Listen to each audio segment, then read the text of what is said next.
Thanks for tuning in to the Charles Novell School of Music podcast, The Best Day Yet. Here you'll find tips, insight, and information to help your music and your ministry succeed. Whether you're a singer, a musician, or a songwriter, we want to help you where you are, but we also want to help you get to where you want to go. We believe that our talents are God's gift to us, but what we do with those are our gift back to God. Yesterday's information is important, but what we can learn today will make this the best day yet. Hey everybody, Rob Novell here with the CNS podcast, The Best Day Yet. Hope everyone is doing well and have had a good week. Since tuning into our episode last week, I love doing these. I get excited every week just to bring new random topics, and honestly, on purpose, we keep these thoughts and the subject matter just kind of bouncing around. We want to try to cover as much as we can, as frequently as we can. And that's just kind of within the DNA of the Charles Novell School of Music. We cover so much during our weekly session every summer, as well as our online school. And then in these podcasts, we want to cover everything from vocal, instrumental, songwriting, industry things at times. We're going to have some exciting things coming up in the future on social media, how that benefits your ministry, how to actually use that properly, just some things on the promotional side of your ministry, and maybe some things that you may not have a really good understanding of how crucial that some of these areas can be to your ministry. So we're going to be going over some of that in the future. But today, topic near and dear to my heart. We've, I think, maybe done one or two things over 35 episodes or so. But today we're talking music theory.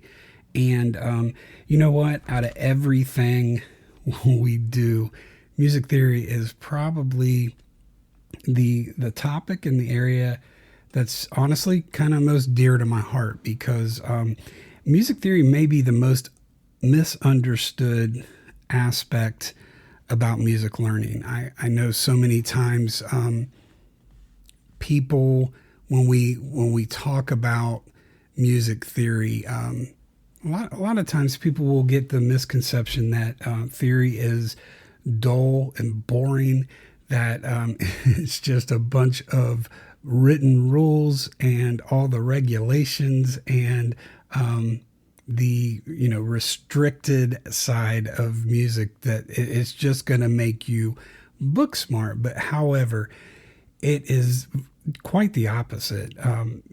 Music theory enables us to be more creative all the way around, whether it's vocally, whether it's instrumentally, whether it's within our songwriting. Music theory doesn't restrict us by learning these rules. A lot of times, I like to say it this way, we learn the rules. Why? So we break the rules, and we can find, staying within a structure, staying within a pattern, staying within a form, we can find ways to make that more beneficial to the approach that we're trying to take with something. So I love to say it this way. Music theory literally allows us to work smarter and not harder. I can't for the life of me. I've had these talks with my students, and I'm like, look, do you want to do this do you want to do this the easy way, or do you want to do it the hard way? And I've had people say, well, if it involves theory and that's easy, then yes, I want to do it the hard way. You know what? So I want to kind of shatter that misconception about music theory up front here. It is vitally important in showing us what music theory has done for me.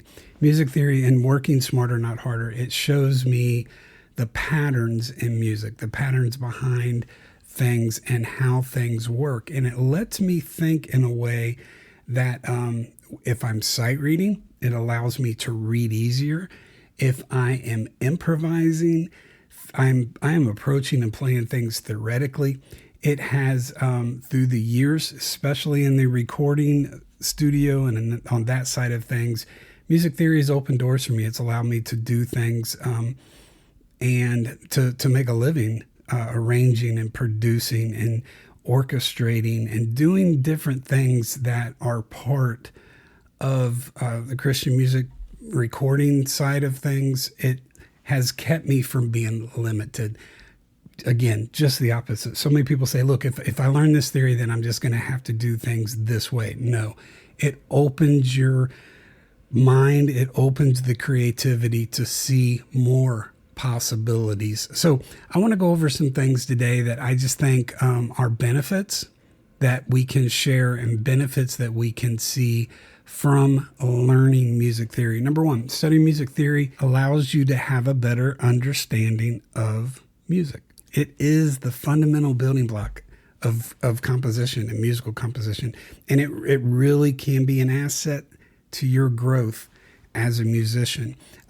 Again, this may sound a little obvious, but it can be surprising how many people literally have a phobia when it comes to learning music theory. So many musicians say it'll damage their creativity or hamper their ability to do things with all these unnecessary rules. Again, so far from the truth. I remember my dad, he would share this story that he was asked once, do you read music? And my dad's response was, well, yes, but not enough to hurt my playing. So many, we get this big fight, this big struggle, this big tug of war between reading and playing by ear. And in reality, you all both have a place in what we do, and both are vitally important. My point is this: if you get a good understanding of music theory, again, we're talking about the fundamental building blocks of music. I read this quote once. Let me see. I wrote it down. Let me pull this out because I want to say it correctly. Music theory is no more restrictive to the innovation in music than bricks are to the shape of a building. Let me read that again. Music theory is no more restrictive to the innovation in music than bricks are to the shape of a building. Think about it. The bricks are the building blocks, literally the fundamental building blocks of that structure. But the bricks don't shape the building. It's how the bricks are laid in. It's how the bricks are used. It's how the bricks are combined together. It's how the bricks are stacked that creates the shape of the building. So listen, music theory, it can help you shape your music and do what you want to do. Number two, it literally can broaden your knowledge of your music. If you truly want to understand what you're doing, you need to see how it's done. I had this this issue as a kid. I remember one of the biggest disciplinary moments. We'll keep this rated G, that I got growing up. I came home from school. I had this thing. I would take things apart and put it back together. I don't know why, but that's what I did. And this one particular day, my mom came home, and y'all, I'm like 8, 9. She had this, I think we can probably, if you're of a certain age, you're going to understand and relate to this. We had this piece of furniture that was a TV, a record player, this one had 8-track, y'all, and an AM/FM radio. It was like a console TV piece of furniture, and the center on the front, the door slid open, and there was the TV, and on the left, on the top, you slid the thing back, and there was, I believe, the record player was on the left side. On the right side was the 8-track and the AM/FM radio. And this had quit working. So technically what I was doing wasn't damaging the family entertainment center. It wasn't working. So I decided one day, y'all, I don't know why, but I decided to take this thing apart. And my mom came home, and she literally found probably 70, 80 pieces of this console entertainment center laying in the floor. By this point, it had got moved into the dining room, and literally Mom was using it as a hutch just to put food on during the holidays and big family gatherings when we would eat in the dining room. So I had got some tools and I took this thing apart and it was laying all on the floor. And we had a moment of intense fellowship when she walked in and saw that day. Anyway, here's the rest of the story. She told me to put it back together, and I said, well, I'm going to. That's the plan. And I did. And here's the thing. When I put that thing back together, guess what? It began to work again. And not that I knew what I was doing. I was the type that if I could take something apart, I could put it back together. And so that's where I'm heading with the theory here. It allows us to break things down to literally, we see the pieces laying on the carpet of the dining room floor, and then we can grab this and it goes with this, and this looks like it goes here, and it allows us to put things back together. So music theory is going to broaden your knowledge of your music. Number 3, music theory can help you sight read. Studying theory will help build your ability to match written notes with tones that you're hearing at a glance. Part of developing this skill comes with the exposure to music, both written and performed. It helps you form a bridge between your fingers and your brain. It helps connect what you see on the paper with literally how you're thinking in your brain. So knowing, here's the thing, practice really does make the biggest difference when it comes to this area of sight reading, but studying theory can help you as well. And why do I say that? For me, when I realized, and I share this with my students, if you have a good theory knowledge and you understand music theory, once again, here's our phrase, smarter, not harder. It allows you to work smarter, not harder. I literally, when I'm reading music, I'm not reading every single note. What theory is going to do, it's going to allow you to see, again, how the pieces fit together. Theory is going to teach you chord structure. It's going to teach you harmony. It's going to teach you, the word is intervals, the distance between two notes. When we start to understand thirds and fourths and fifths and a perfect fourth and a minor third, then literally when I'm reading you all, I am reading by interval. I do it 2 ways. I do it horizontally and I do it vertically. What do I mean by that? Horizontally, I am looking at the distance the note from the note that I'm on. I'm looking to the next note. How far am I moving? Is this interval going up? Is it going down? Is it staying the same? And how far is it moving? When we study theory and we understand intervals, the first interval we learn is a second. And we know that an interval is called a second because those two notes are side by side. Let's say C to D. That covers 2 notes on a keyboard. It covers 2 frets on a guitar.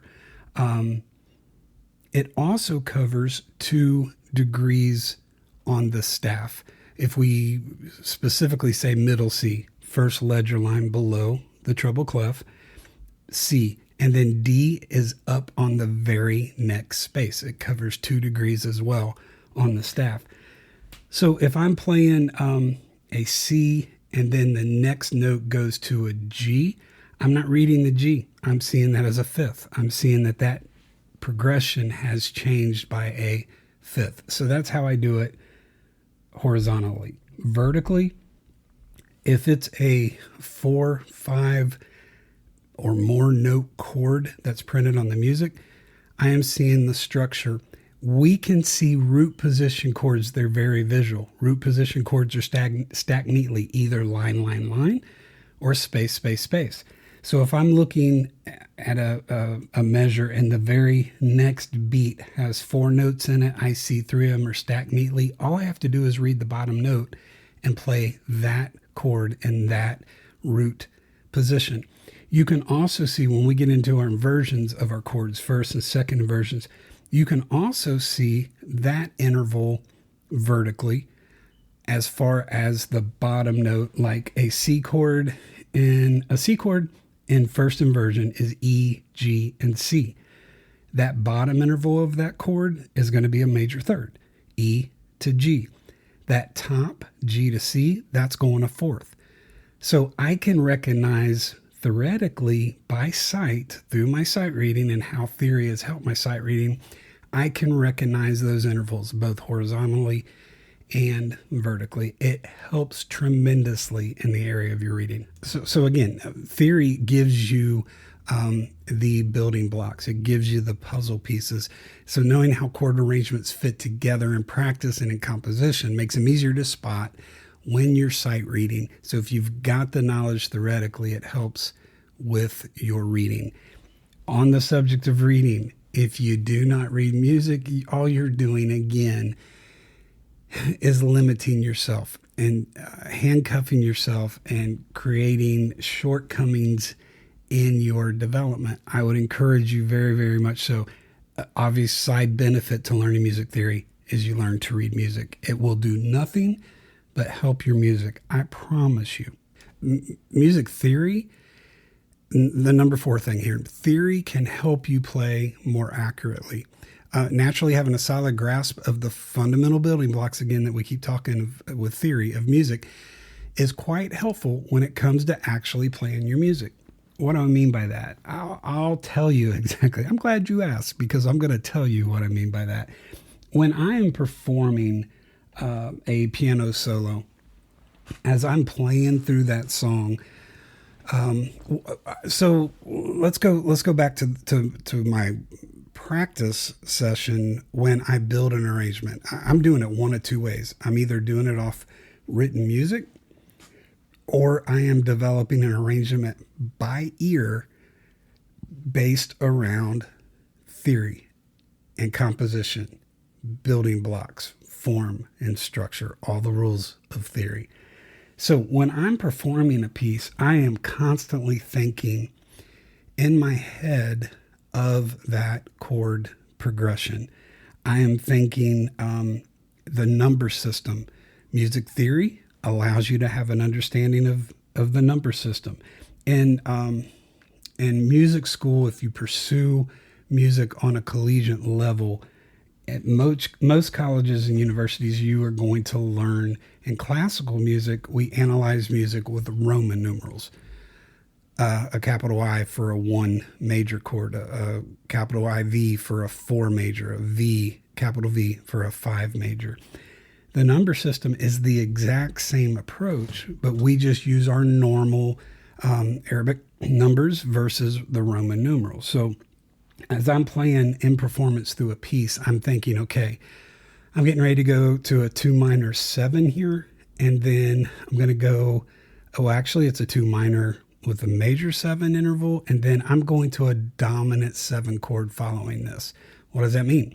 If I'm in the key of C major, that 2 minor with the major 7 would be D, F, A, and then major 7, that's the sharp 7, so I'm on the C sharp on top. And then I'm going to the dominant 7, which is my 5-7.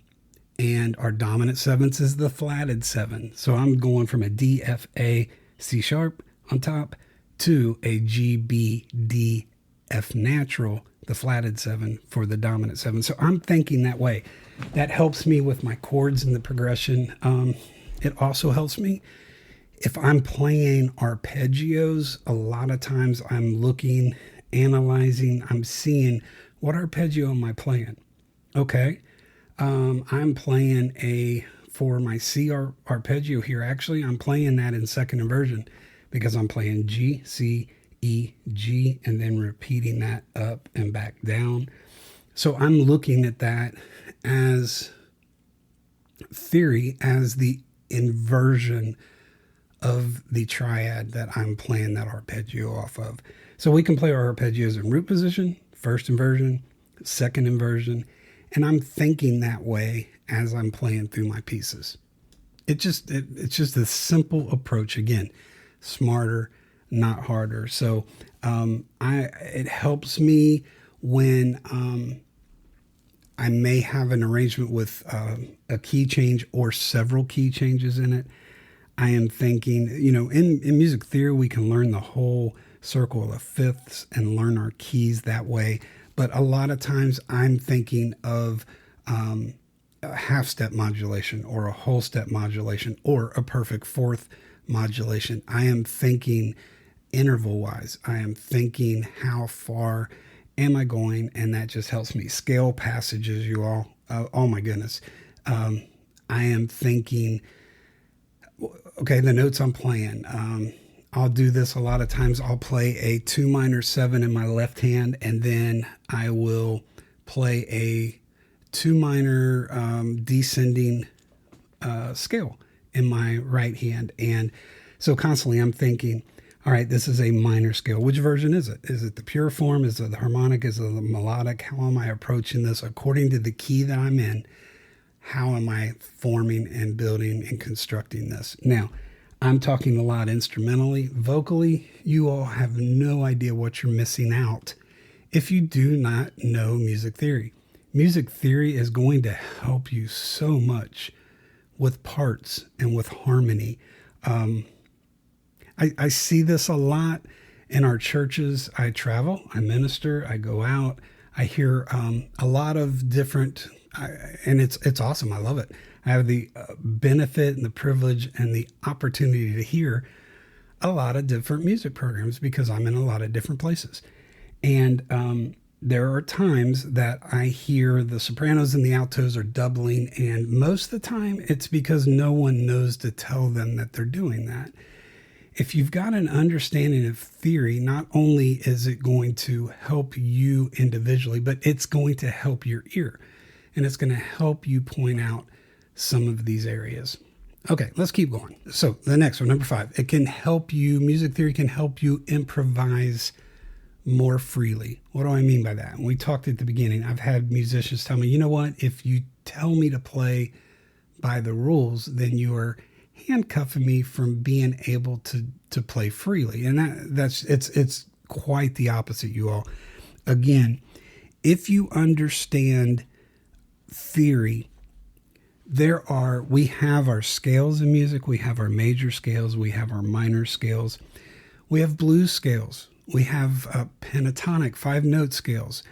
Then we can get into all of our different modes. We have the Lydian and the Mixolydian, the Aeolian and the Phrygian, all these different modes. And here's the thing, when you start to study those, you start to realize certain scales, certain modes work better depending, are you in a major key?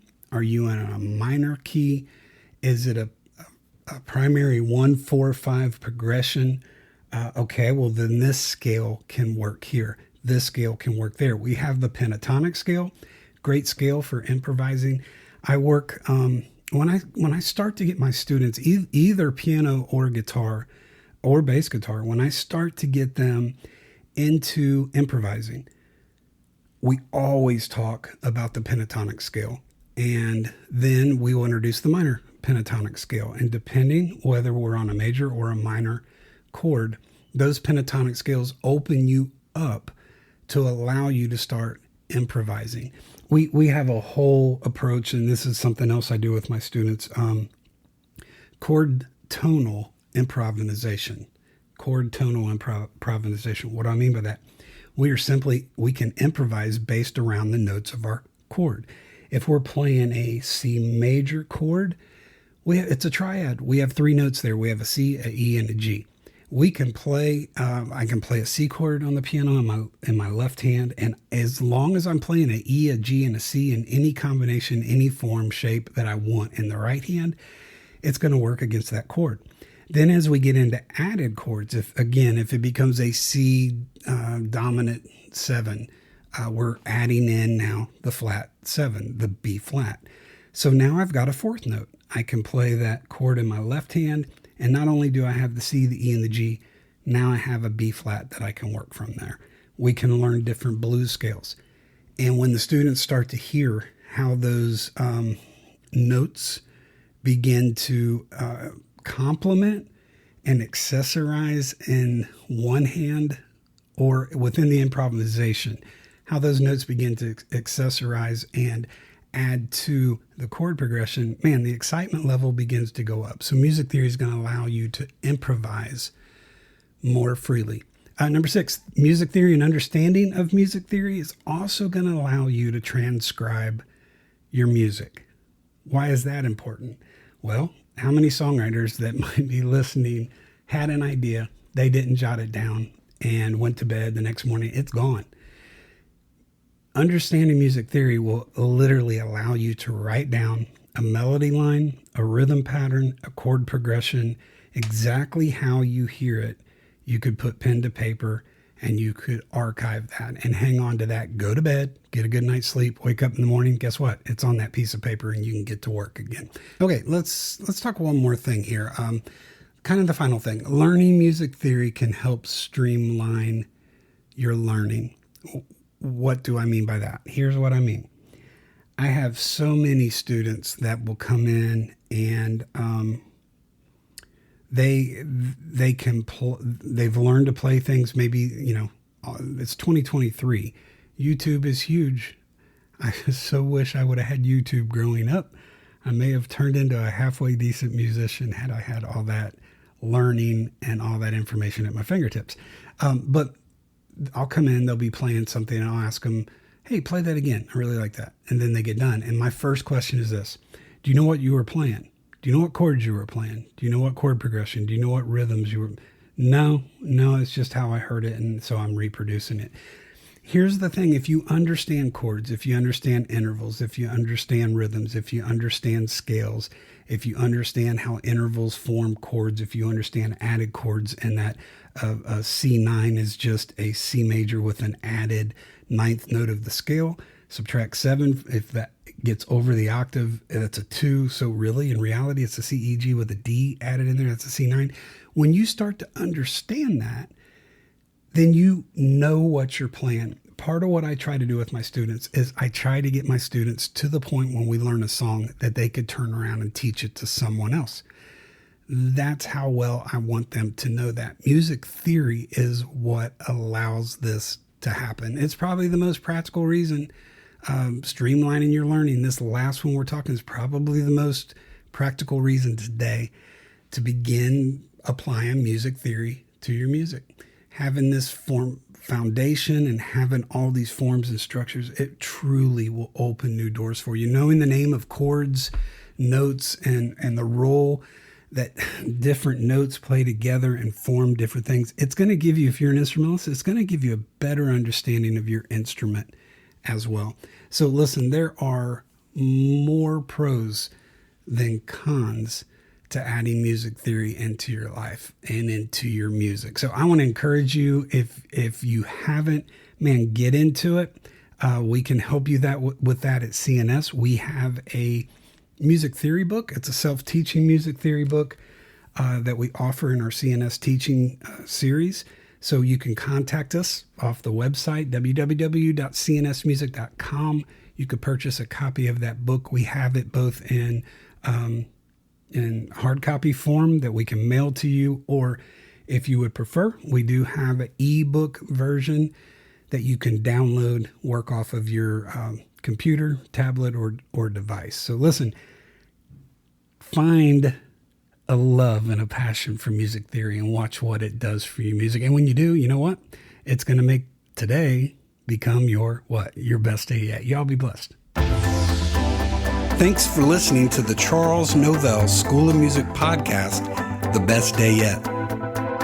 You can follow us on Facebook, Instagram, and Twitter under the name the Charles Novell School of Music. And for more information on CNS and our upcoming events, like our online school, our weekend regional sessions, our creative coaching, and our pastor's retreat, you can visit us at our website at www.cnsmusic.com. As you've listened to this episode, we hope that you've gained some information that you can apply to your music and to your ministry to make today the best day yet.